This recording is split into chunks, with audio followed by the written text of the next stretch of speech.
लेकिन अगर यही वो बेचारा तकलीफ़ात में इतने मुब्तला हैं कि अपने बच्चों को नहीं खिला सकता, उनके मुस्तकबिल के बारे में नहीं सोच सकता, अपने रोज़ के खाने पेट भरने का नहीं होता और रात दिन मेहनत कर रहा है, तो ये गलत है। हर एक को सोचना पड़ेगा। पाकिस्तान में जो हालात पैदा हुए हैं उसके ज़िम्मेदार सिर्फ हम हैं या सियासतदान कहते हैं कि बैरूनी कुव्वतें मुलविस हैं उसमें?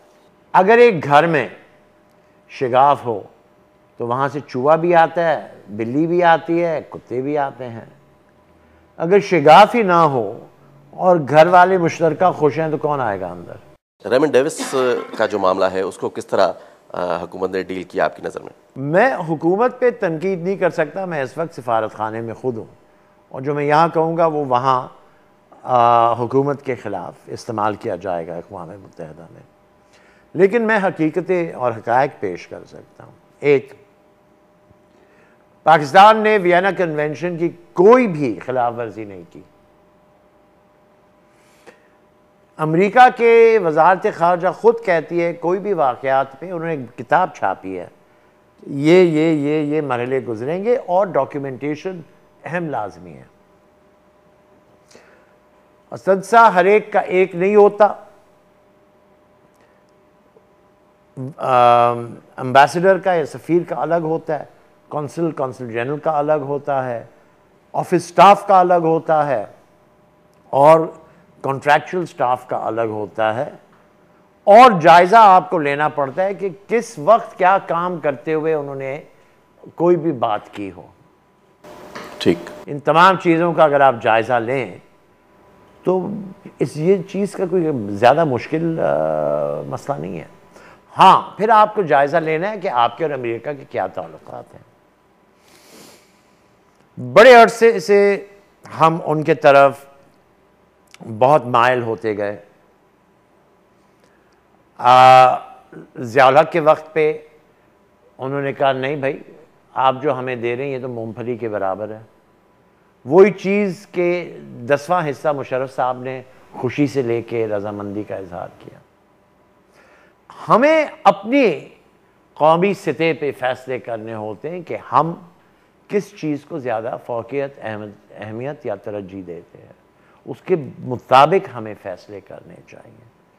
आलमी मुल्कों में कानून की बड़ी बातें होती है आपस में, लेकिन मुल्कों के दरमियान न सिर्फ सरहदें हैं, ऐसे इलाक़े हैं जिनका फ़ैसला कोई आज तक नहीं समझ सका। और अमेरिका का ये दावा है कि हम पूरी दुनिया को वो ज़मीन समझते हैं जहाँ अगर हमारे साथ कुछ किया जाए हम जवाब देने की कानूनी काबिलियत रखते हैं। लॉ ऑफ पैरामाउंट कहते हैं इसको। ये this is not acceptable to the world. हालांकि रूम ने ये किया था, अंग्रेज़ों ने ये किया था, चीनों ने अपने तारीख़ में बहुत से बड़े बड़े ताकतों ने किया था, शहनशाहियतों ने, लेकिन आज अमेरिका कर रहा है। Is this to be accepted? तो पहले आप सोचिए कि आप किस हाल में हैं। अगर माजूर के घर में एक ताकतवर शख्स बंदूक लेके अंदर आता है और माजूर अपने चारपाई से नहीं उठ सकता, तो उसका मुकाबला मुख्तलिफ होगा। हथकंडा मुस्टंडा जवान होगा उस घर में तो हरकत मुख्तलिफ होगी। तो आपकी सूरत हाल क्या है, पहले उसके मुताबिक आप फैसला करें कि आप किस हद तक इस मामले को निमट सकते हैं। यानी कि एक तरफ हम कानून को कोई ख़ास तवज्जो नहीं देते और दूसरी तरफ हम कानून पे अड़े हुए हैं। लेकिन फिर भी अच्छी बात है अड़े हुए हैं, लेकिन मैंने पहले कहा आपको तमाम दुनिया में मुख्तलिफ पिलर्स, मुख्तलिफ स्पेस मांगती हैं। तो दुनिया के तमाम मुल्कों में हर वक्त ये मूवमेंट होती है बढ़ने की और घटने की, लेकिन मुल्क की जो अहमियत है उसे मद्देनज़र रखते हुए कि कभी मुल्क को नुकसान ना पहुँचे, कि ये जो लिबास हम ओढ़े हुए हैं ये हमारे तन से ना उतारा जाए। तो जब हम इस तरीके से सोचेंगे, हमारे फैसले और होंगे। तो कई चीज़ों को रख के आपने फैसले करने हैं। मतलब इस वक्त तो नुकसान का अंदेशा है? देखिए, अगर हम फ़कीरी में हैं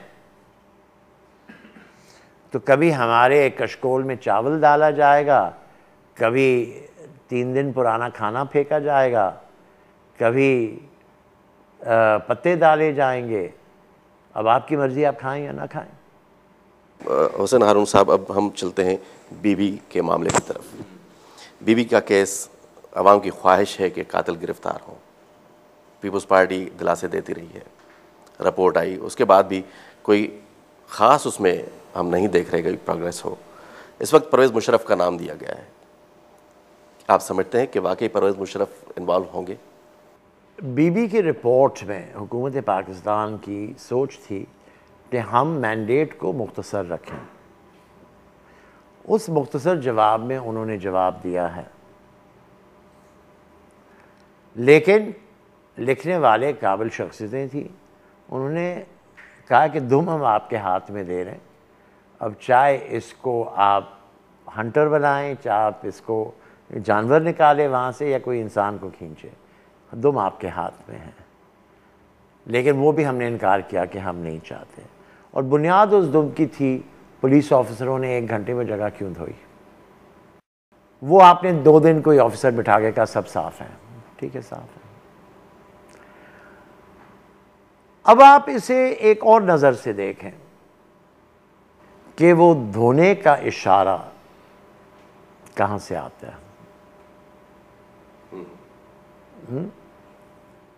और मैं ये समझता हूँ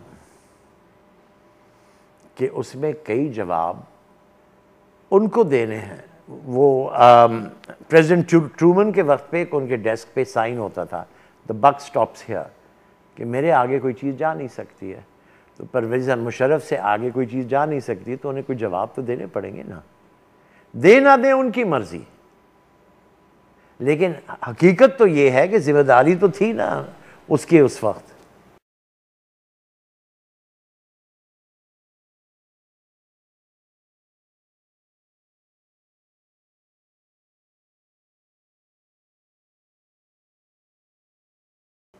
ये इल्ज़ाम तराशी में मैं नहीं जाता।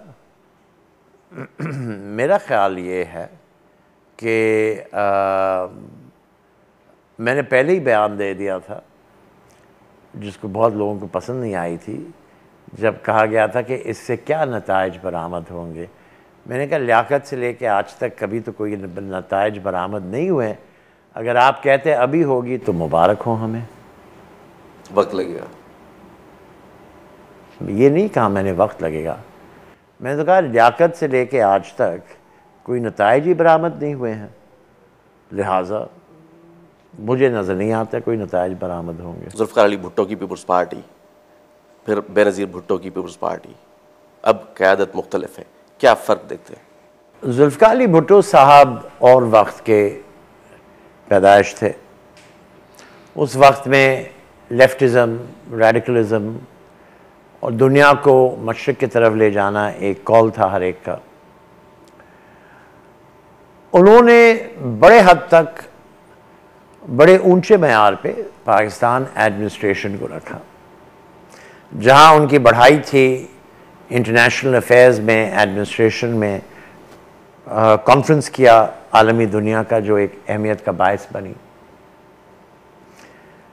वहाँ एक नुकसान भी ये था कि वो जमहूरियत में के कफस पे फंसे हुए थे, लेकिन वो एक ऊंचे घराने के जो फ्यूडल बैकग्राउंड के कहा जा सकता थे।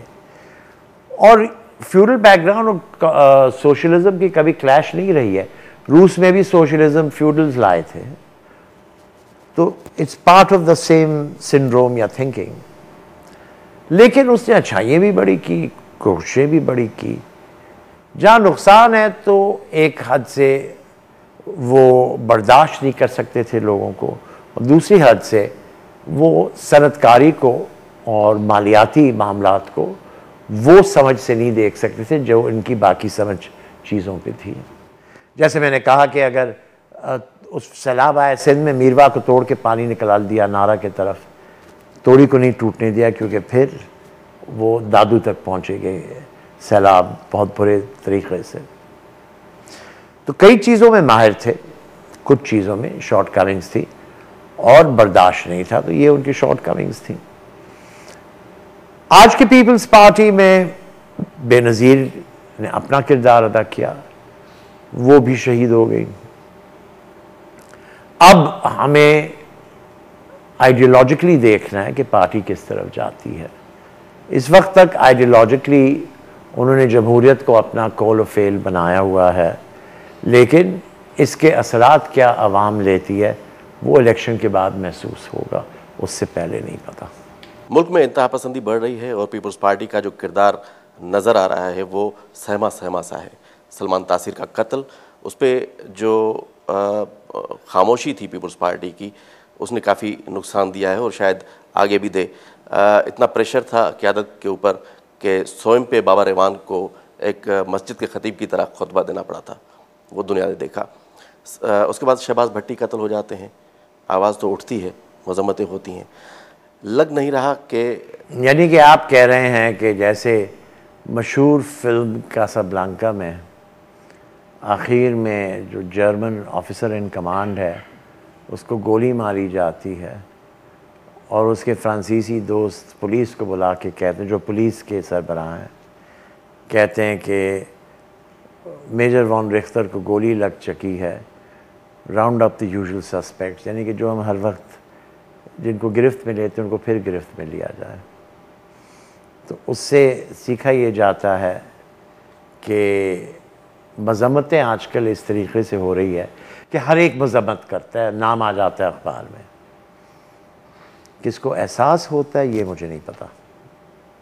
बिलावल भुट्टो जरदारी को जो मुंतकिल होगी पीपल्स पार्टी, उसकी रूह क्या होगी? मैं कुछ नहीं कह सकता, मैं उन्हें मिला हूँ एक दो बार, लेकिन नौजवान शख्स है, ज़रा उभरे हम देखें उनकी सोच क्या है, उनके तरीक़ेकार क्या हैं, फिर कोई इंसान फ़ैसला दे सकेगा, अब से तो नहीं। बहुत शुक्रिया अब्दुल्ला हुसैन हारून साहब, आपने हमें वक्त दिया।